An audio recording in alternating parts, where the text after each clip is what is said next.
Hey guys, how's it going? It's your boy M.K.S here with another video. I'll just try and make sure I remember to put the lights on.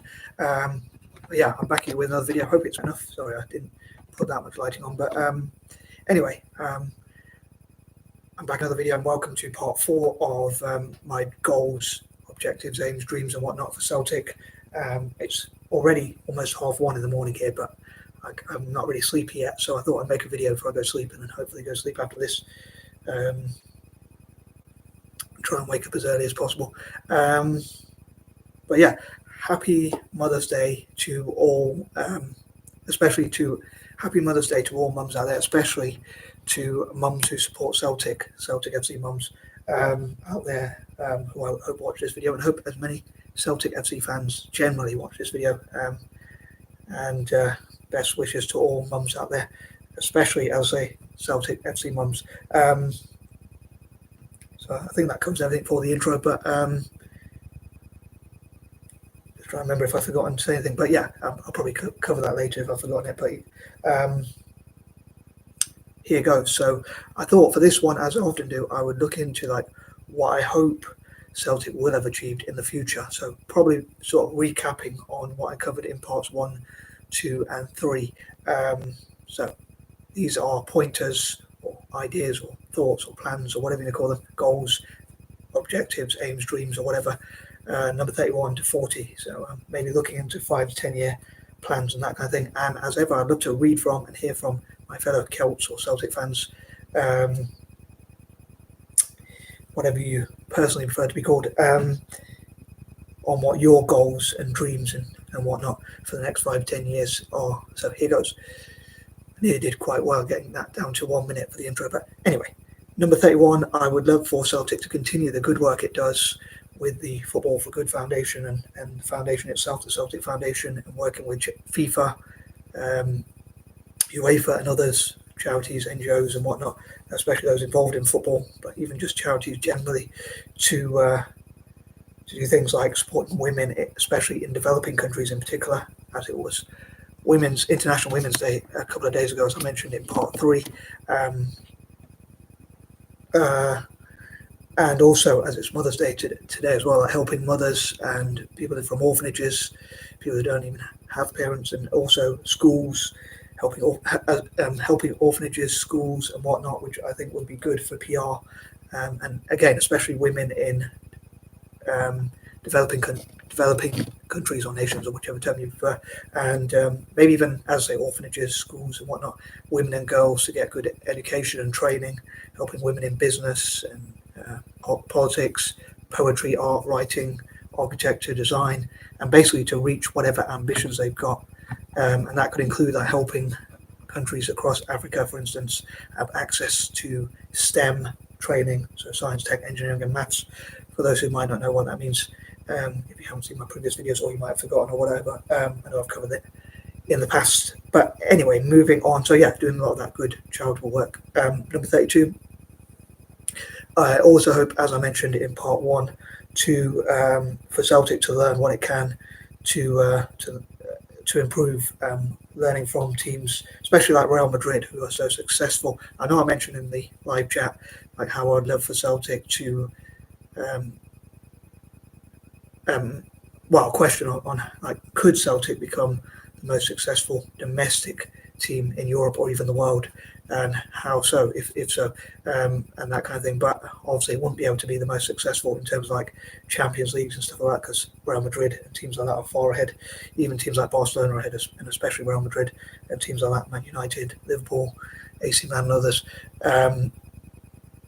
But the most successful in terms of domestic trophies, so obviously our arch rivals, the Rankers as I call them, i.e. the Rangers, could not boast about being such as they often do, as they won a few more trophies than us according to FIFA and UEFA and the SFA and whatnot, i.e. the Scottish Football Association, of course. Anywho, moving on, number 33, one of the things I would love for Celtic to stand for, which is a bit of a controversial one and difficult. I imagine this will be very difficult to get my fellow Celts, again, i.e. Celtic fans, again, whichever term you prefer, to get on board with. But I would love for Celtic to stand for libertarianism. most of the fan base of Celtic are quite left-wing, even like socialists/communists and whatnot. But I would love for Celtic to support like libertarianism, i.e., people to make their own choices, free choices for people. And my own personal belief, and I suppose that's why most of these, if not all of these, are my own personal goals and beliefs and whatnot, that I'm sort of not imposing, I wouldn't say, but expressing, shall we say, because obviously these are all about my own personal opinions and giving choices. None of these are to be enforced, which would not be very libertarian of me anyway. But as a libertarian, I think people should be able to do whatever they want as long as their freedoms do not infringe on those of others. So, like, I think, let's say males or men, males of any age, I suppose, as long as they don't touch women without their permission inappropriately or things like that, or people don't go around stabbing and hurting each other. I think as long as you sort of obey the law, and I wish there was as few rules and laws as possible, although I know there should be some rules and laws, like you can't just go and take people's stuff without their permission, you can't go and steal or stab people, hurt people or whatever. But other than that, I think people should pretty much be able to kind of dress how they like and do whatever they want pretty much, and that we should have lower taxes and more choices, personal individual choices and accountability. But I know many of my fellow Celts may disagree with me on that, but it'll be interesting to read about from Celtic fans about their own political views and things like that. A lot of Celtic fans say about the board, saying that they're Tories. Obviously, I think that's a Scottish word for conservatives, which many people use outside of Scotland as well. But and they say Tories not welcome and stuff like that. But I think it should be a club open for all, including people on the right or left wing, as long as they sort of support the club and want the club to do well. And in terms of people who could buy into the club, have shares in the club, invest in the club and whatnot, I think that we should welcome anyone who's going to put money into the club, as long as they do it legally and don't get the club into financial difficulties in the long run. Anyway, moving on, number 34, as I say, on that note, and I know I mentioned these points before, but I hope this will be achieved as soon as possible.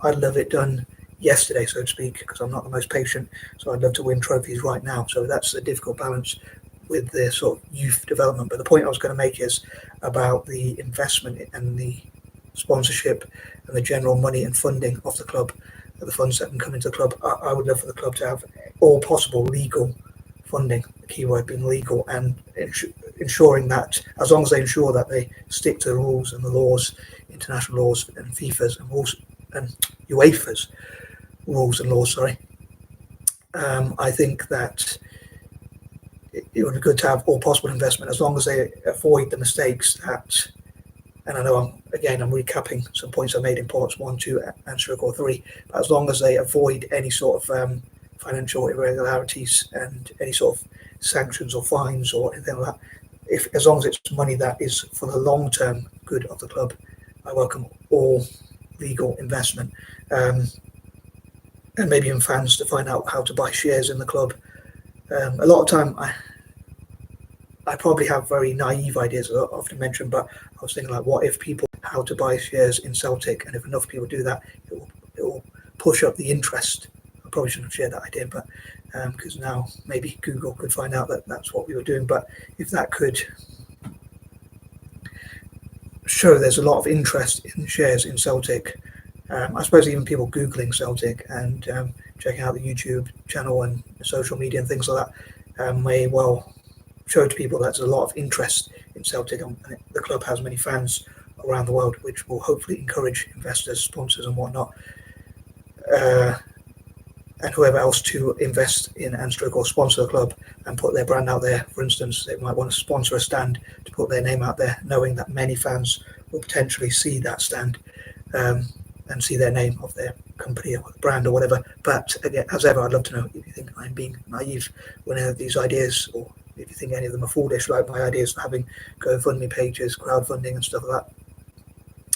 Or again, even if like putting into Google how to buy shares in Celtic will actually push up the share price or not. Or is that a naive or foolish idea? I wonder what people think.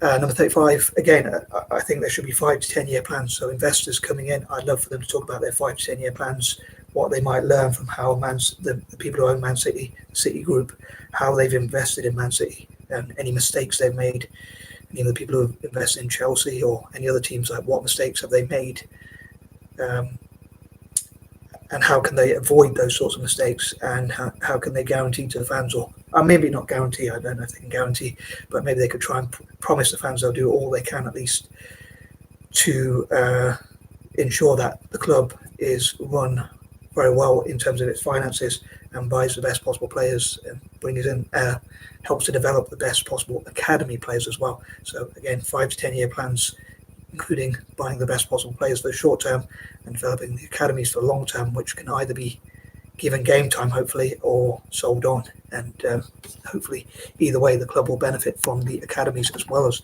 buying better players. Number 36, again, another recap of an idea. I'd love for the Italian teams to have a partnership with Celtic, and obviously vice versa, so they can learn from each other, train together, especially at youth level, and basically just share ideas and see how they can network and improve each other. And I suppose it would be killing many birds with one stone, so to speak.